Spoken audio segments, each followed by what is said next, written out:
So now let's get into the second part, history, culture, and politics. So now we will look at the Egyptian history in detail. And it all begins with the Predynastic period. The Predynastic period is a period from about 5000 to 3000 BC. So at 5000 BC, there are different theories about how the Egyptian people moved into the Nile River region. But today, it is commonly believed that refugees from the Sahara Desert moved into the Nile River Delta. So there's this assumption that in earlier times, the North Africa, where today the Sahara Desert is, was much more fruitful. But then it got dry, so because of environmental changes, so they had to move where it was still fruitful or where there was water, and this was exactly the Nile River. And then around 4000, the first cultures they're developed. So we know the Bedawi culture and the Mahdi culture, but they're not really that of meaning. Real importance have the so-called Nadaka cultures, which developed around 4000 BC. And here we differ between the Nadaka 1, 2, and 3. So the Nadaka culture, it was a warrior. They were warriors, so they really liked to dominate other cultures. And their main city, you can see that here in the star, was Hierakonpolis. Hierakonpolis is the city of the hawk, so when you translate it. And it was the first major trade city in Egypt. So there was many techniques and valuable stones, gold that went up there. Also ivory, obsidian that went from South Africa through the city of the hawk, Hierakonpolis, to Lower Egypt and then to Central Asia and so on. And then Hierakonpolis also had a strategically important location. So as I have told you, it is really near to the Wadi Abad corridor, and Wadi Abad corridor, you can see that here in red, so it really lied on the street between Central Africa and Asia. And from Hierakonpolis, because it was the first flourishing city in Egypt, all the rulers from here conquered all this area along the Nile and created the first kingdom in Egypt. So why do we know that from Hierakonpolis, the first Egyptian kingdom, or the original Egyptian kingdom, developed? Because when we look at the ruins of Hierakonpolis, we find this insignia here in the bottom left. And this insignia, they have stayed the same for over 3,000 years.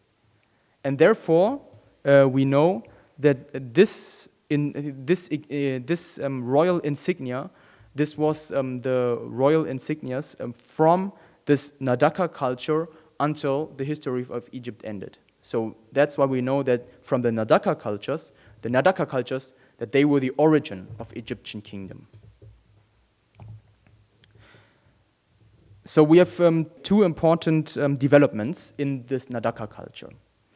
So around the Nadaka II culture, there's this, the Upper Egypt prince defeated the Lower Egyptian prince, and when you look at the map, we have Lower Egypt. Lower Egypt is in the northern part of Egypt, and we have Upper Egypt. Upper Egypt is in the southern part of today's Egypt. And when we look at the history, we can see that they were always kind of divided. But then, around 3500 BC, the Upper Egypt prince from the south, he could unify the country. And he created the first united Egyptian kingdom.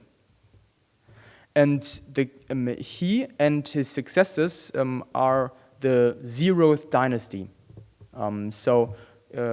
actually not the first dynasty of Egypt, because this is still not really the kingdom of Egypt, but it was what came before the real ancient Egypt.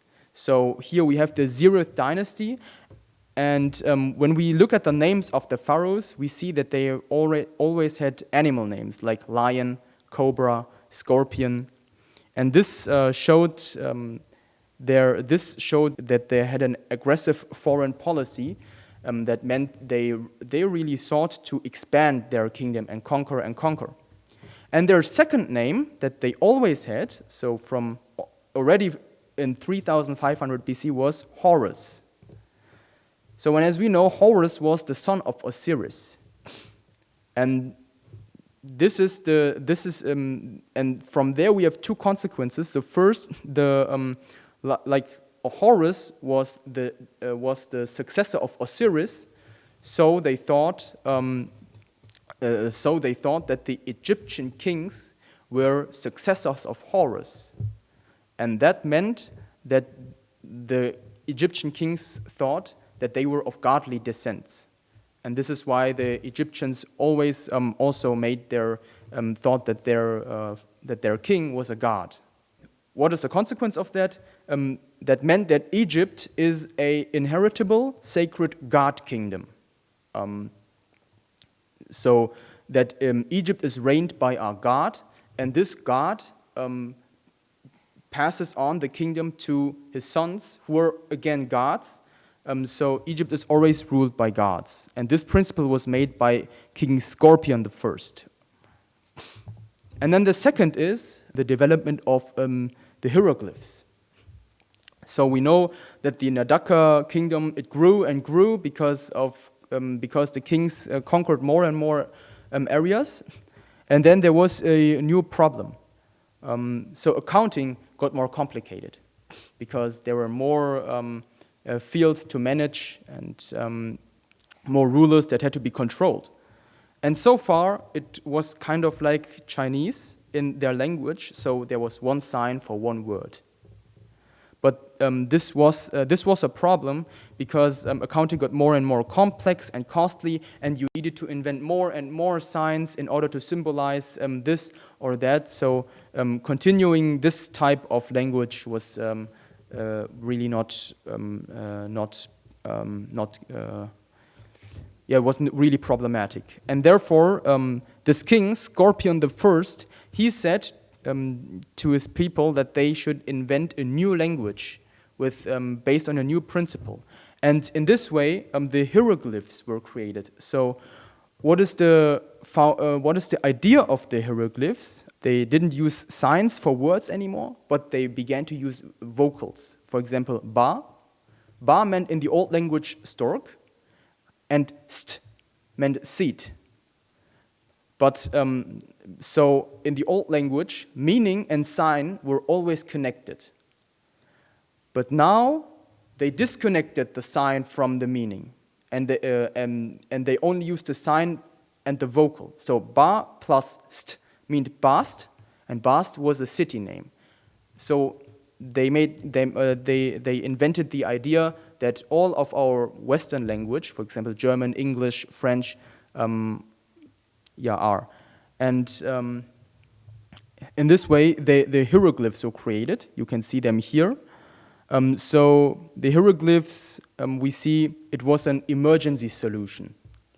It was not that they said like, oh, we need a better language, so we need to invent an own language for us. But it was when there wouldn't be this problem of complicated accounting, they would never have developed hieroglyphs. But they developed the hieroglyphs, they developed an easier language, because otherwise accounting would not have been possible anymore. And what does hieroglyphs mean? Hieroglyphs means in Egypt, Midu Nitzshur. And Midu Nitzshur means God's words. And God's words, that's sacred symbols, and sacred symbols in Greek means hieroglyphicus. And this is why we call them hieroglyphs. So there are God's words, shows us that in reality, the hieroglyphs were not everyday language. The old language was still used, and the hieroglyphs were only used for solving this accounting problem to make it easier, and for the royal documents, especially for the royal documents or for formal documents. But in everyday language, it was still the old language, because it was easier to keep that language instead of learning a new language. But in the high class, these hieroglyphs were started to use. So, and then at the end of the Nadaka culture, around 3000 BCs, then there was the final formation of the Egyptian religion. So all the gods were formed, and yeah. So here you can see a hieroglyphical painting in the tomb. We will see that really often in Egyptian history, especially when we look at the king's tombs.